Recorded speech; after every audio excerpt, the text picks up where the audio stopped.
Selamat malam saudara-saudara yang terkasih dalam Tuhan Yesus. Selamat sahabat, saya mengucapkan kepada kita semua senang sekali karena malam ini kita diberkati oleh Tuhan dengan kondisi yang kita sama-sama tahu. Tapi saat ini kita masih diberi kesehatan.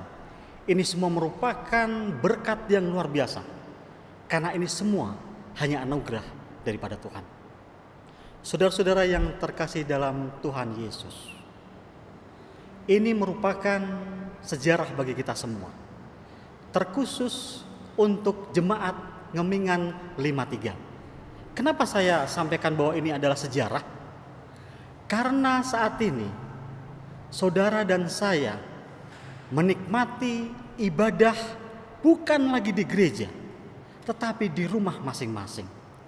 Dan kita patut bersyukur karena saudara dan saya merupakan bagian dari sejarah ini. Oleh sebab itu saudara-saudara, ada dua hal yang patut kita syukuri.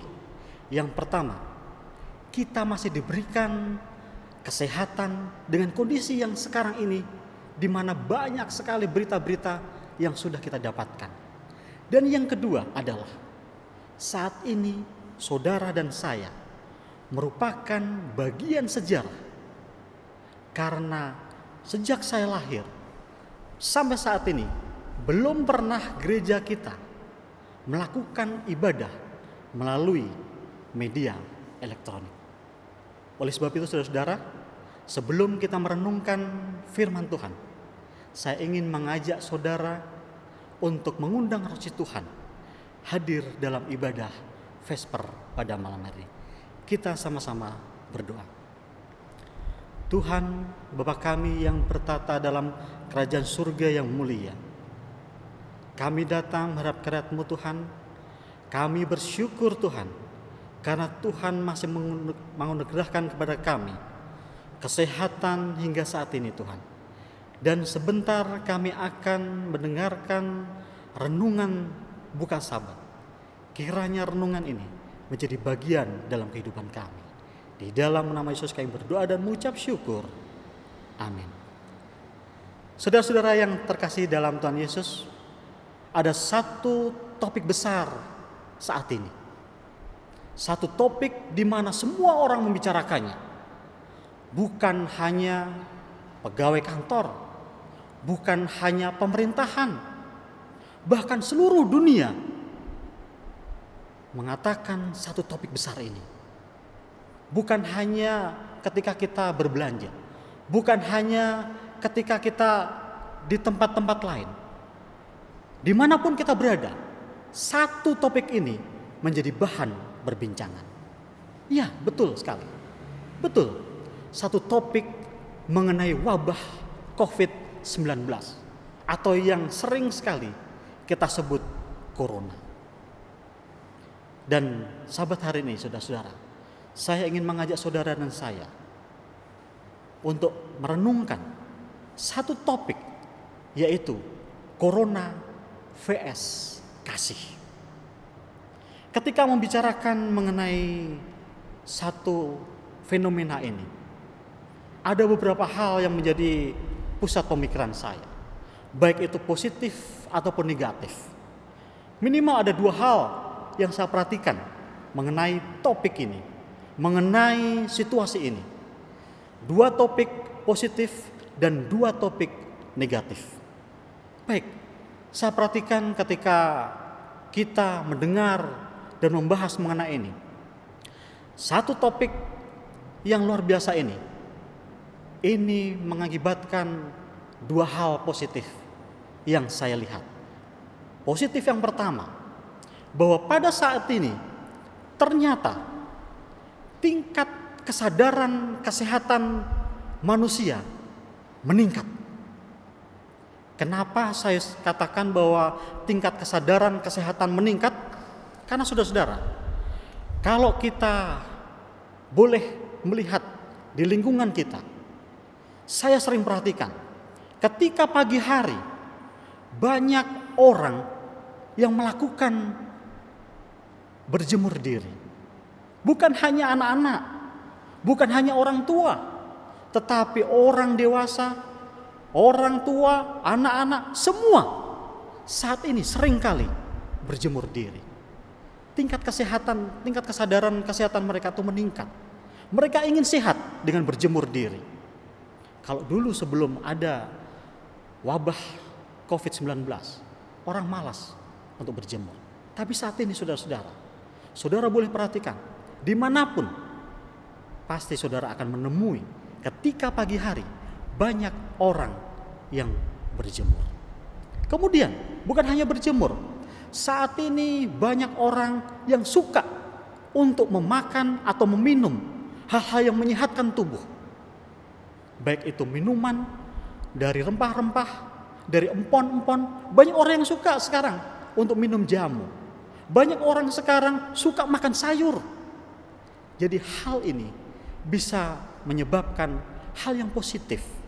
Itu hal yang positif yang pertama, bahwa kesadaran kesehatan manusia saat ini mulai meningkat, mulai berlomba untuk tetap sehat. Banyak orang yang bahkan untuk mengkonsumsi vitamin-vitamin supaya daya tahan tubuhnya tetap sehat. Kemudian hal positif yang kedua, ketika ada banyak sekali yang mendengar bahayanya virus tersebut, saat ini banyak orang yang lebih suka untuk membaca. Banyak orang yang lebih suka untuk mendapatkan berita. Baik itu mulai bacaan-bacaan, baik itu melalui Alkitab, melalui televisi, melalui internet. Banyak orang yang lebih suka untuk mendapatkan pengetahuan. Banyak orang yang lebih suka untuk membaca. Jadi saya melihat dua hal yang positif yang saat ini terjadi, yaitu kesadaran kesehatan yang meningkat, dan orang yang kedua, orang mulai suka untuk mendapatkan informasi. Tetapi saudara-saudara, ada dua hal negatif yang saya perhatikan dengan situasi sekarang ini. Yang pertama, begitu banyaknya informasi yang ada, begitu banyaknya informasi yang diterima, baik melalui media elektronik, baik melalui media cetak. Sekarang ini saudara-saudara, sulit bagi kita untuk membedakan mana berita yang benar dan mana berita yang tidak benar. Seringkali ketika saya mendapat satu berita, saya sulit untuk membedakan apakah berita ini benar atau berita ini tidak benar. Dan saya yakin saudara juga mengalami itu. Berita-berita yang banyak ini seringkali membingungkan kita. Bahkan saudara-saudara pernah ketika seseorang mendapat berita untuk meningkatkan kesehatan, baiklah kita memakan makanan 7 rupa. Ketika kita mendengar 7 rupa ini, banyak orang berbondong-bondong untuk mendapatkan sayuran 7 rupa. Padahal kita belum tahu, belum tentu benar apakah ini iya atau tidak. Dan banyak berita-berita yang masih terus kita dapatkan, dan kita sulit untuk membedakan bahwa berita ini benar atau tidak. Kemudian hal negatif yang kedua, dengan situasi yang sekarang ini, bahwa semua faktor ekonomi memiliki dampak yang negatif. Saat ini banyak ekonomi yang menurun. Banyak mulai toko-toko yang tutup. Banyak mulai usaha-usaha yang mengurangi karyawannya. Banyak usaha-usaha yang mulai saat ini kurang sehat. Jadi saudara, ada beberapa dampak yang diakibatkan oleh fenomena saat ini. Dan malam hari ini saya ingin mengajak saudara dan kita semua, kita akan membandingkan satu topik yang besar yang saat ini terjadi. Satu topik mengenai COVID-19 dan topik kasih. Kenapa? Saya suka untuk mengajak saudara-saudara membicarakan mengenai satu topik yang luar biasa, yang sebenarnya Tuhan inginkan kita lakukan, yaitu kasih. kita sama-sama membaca dalam Alkitab kita yang terdapat di dalam 2 Timotius pasal yang ketiga ayat yang pertama. Saya akan bacakan 2 Timotius pasal yang ketiga ayat yang pertama. Dalam perikop ini berjudul keadaan manusia pada akhir zaman. Ketahuilah bahwa pada hari-hari terakhir akan datang masa yang sukar. Saudara-saudara, mungkin saat ini saudara tidak pernah mengalami hal kesukaran. Mungkin saat ini di rumah saudara banyak tersedia stok makanan. Mungkin saat ini saudara tidak mengalami hal perekonomian yang menurun. Tetapi saudara-saudara, saat ini tidak sedikit orang yang mengalami kesukaran. Mungkin saat ini saudara-saudara dalam keadaan yang sehat. Mungkin saudara saat ini masih merasakan kekuatan itu. Tetapi saudara-saudara, saat ini saudara, banyak orang yang merasa kesukaran. Saat ini banyak orang-orang yang mengalami sakit. Banyak orang-orang yang mengalami lemah perekonomiannya. Saudara-saudara, ketika saya bekerja, ketika saya mengirim air, banyak pelanggan-pelanggan saya yang katakan, "Wah Pak, saat ini Pak, suami saya harus libur 2 bulan dan tidak menerima gaji.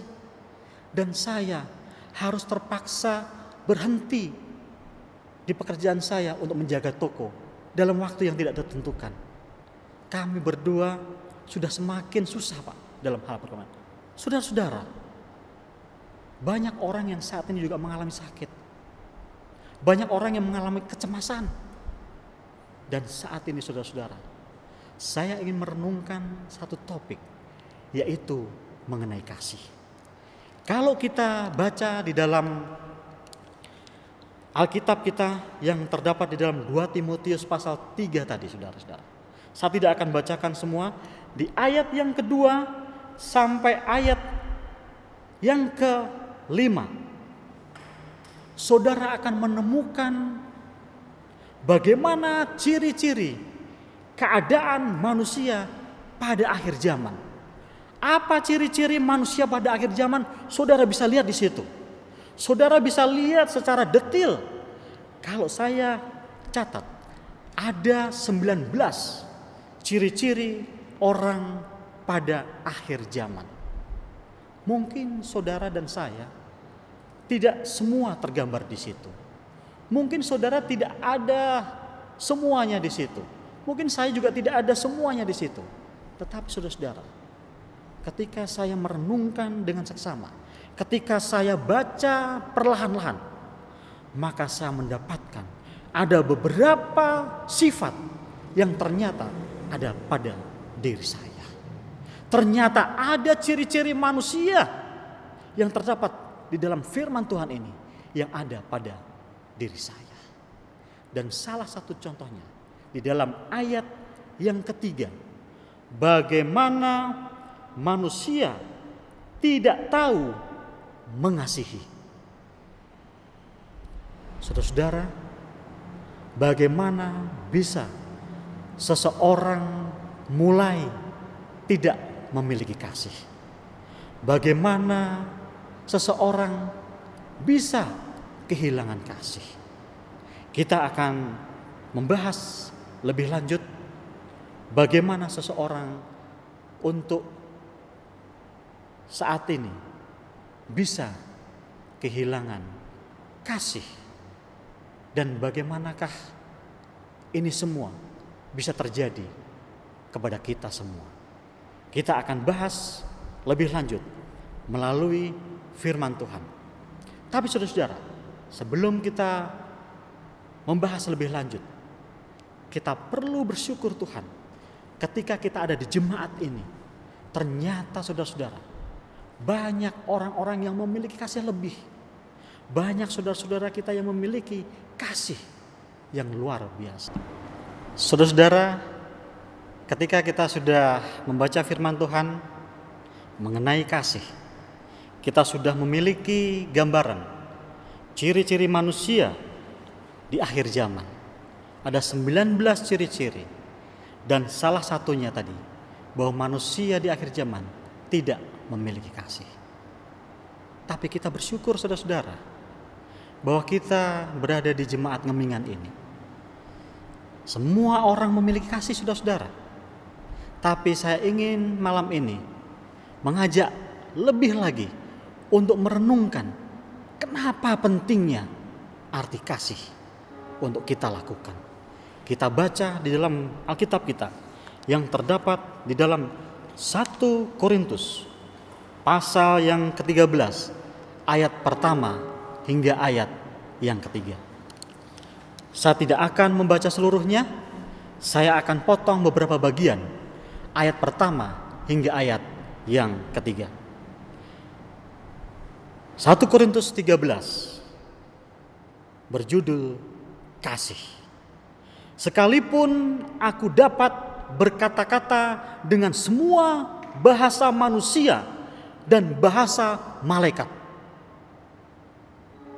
sekalipun aku mempunyai karunia untuk bernubuat, dan aku mengetahui segala rahasia dan memiliki seluruh pengetahuan. Ayat yang ketiga, dan sekalipun aku membagi-bagikan segala sesuatu yang ada padaku, bahkan menyerahkan tubuhku untuk dibakar. Saudara-saudara, apa yang dikatakan yang terakhir? Bahwa semuanya tidak berguna apabila kita tidak memiliki kasih. Luar biasa saudara-saudara. Satu hal yang sangat penting bisa kita renungkan. Ketika ketika saya memiliki segalanya, ketika saya memiliki harta yang banyak, ketika saya suka untuk memberikan harta saya kepada orang lain, ketika saya memiliki pengetahuan yang luas, ketika saya mempunyai intelijen yang tinggi, tetapi ketika saya tidak memiliki kasih, semuanya tidak berguna. Kita lanjutkan. Kita baca di dalam 1 Korintus 13 ayat yang ke-13. Apa yang dikatakan di sini? Demikianlah tinggal ketiga hal ini, yaitu iman, pengharapan, dan kasih. Dan yang paling besar di antaranya ialah kasih. Dengan jelas kita sudah mendapatkan bahwa segala yang paling besar adalah apa? Kasih. Kemudian pertanyaan bagi kita masing-masing. Kasih yang bagaimana yang seharusnya kita miliki? Kasih kepada siapa yang harus kita lakukan? Ada satu jawaban di dalam Alkitab kita, di dalam firman Tuhan, yang bisa menjadi patokan di dalam kelakuan kita sehari-hari, dalam kepribadian kita sehari-hari. Kasih apa yang harus kita lakukan, yaitu terdapat di dalam Lukas pasal 10 ayat 27 dan 28. Sebagai ayat yang terakhir, kita akan renungkan ayat ini dengan baik-baik. Kita akan baca bersama-sama.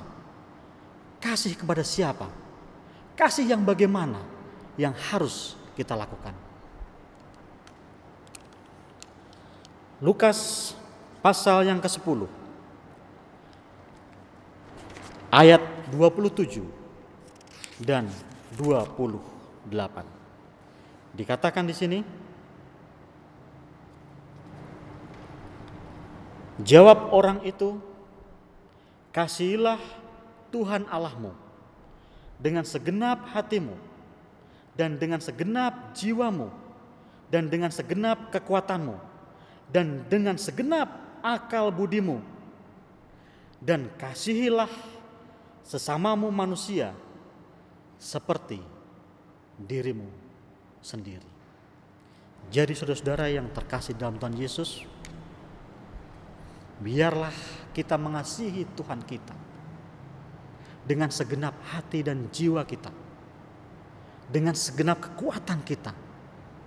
Dan biarlah kita mengasihi saudara-saudara kita seperti kita mengasihi diri kita sendiri.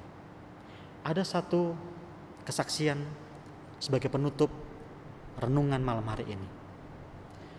Ketika ada seorang ibu yang tidak perlu saya sebutkan namanya di jemaat kita, datang ke rumah-rumah membagikan cairan antiseptik.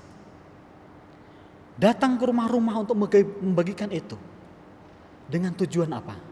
Supaya jemaat ini bisa lebih sehat. Bukan hanya membagikan cairan antiseptik, saudara-saudara. Orang ini pun juga membantu saudara-saudara kita yang mengalami kesulitan di dalam hal perekonomian. Jadi saudara, ini merupakan introspeksi bagi saya pribadi. Saya ingin mengajak kita semua, biarlah kita mengasihi Tuhan kita dengan segenap hati kita, dan mengasihi sesama kita seperti mengasihi diri kita sendiri. Ketika kita memiliki dua hal ini, ada satu topik yang bisa kita kalahkan, yaitu corona. Kita kalahkan dengan satu topik, yaitu mengenai kasih. Kiranya melalui renungan yang singkat ini, saudara-saudara dan saya diberikan satu kekuatan, diberikan kekuatan yang asalnya hanya dari Tuhan, dan terlebih bila kita semua tetap sehat. Tuhan memberkati kita semua. Amin. Kita akan berdoa bersama-sama untuk mengakhiri kebaktian kita. Tuhan Allah kami yang Maha Besar, kembali kami berdoa Tuhan. Kami datang sujud menyembah kehadirat-Mu. Tuhan yang memiliki alam semesta ini. Tuhan yang memiliki kehidupan kami. Kami bersyukur Tuhan, mengingatkan kembali kepada kami bagaimana kami harus berbuat kasih. Biarlah kami mengingat bahwa kami harus mengasihi Tuhan kami. Kami harus mengasihi sesama kami. Kiranya Tuhan, dengan segala berita yang kami terima ini, kami tetap memiliki kasih. Kami berdoa Tuhan untuk seluruh jemaat di Ngemingan ini. Kami berdoa Tuhan untuk seluruh aktivitas kami. Kiranya Tuhan selalu menyertai kami, mengampuni salah dosa kami. Doa ini kami alaskan di tangan Yesus yang menjadi juru selamat dan penebus kami. Amin. Tuhan memberkati kita.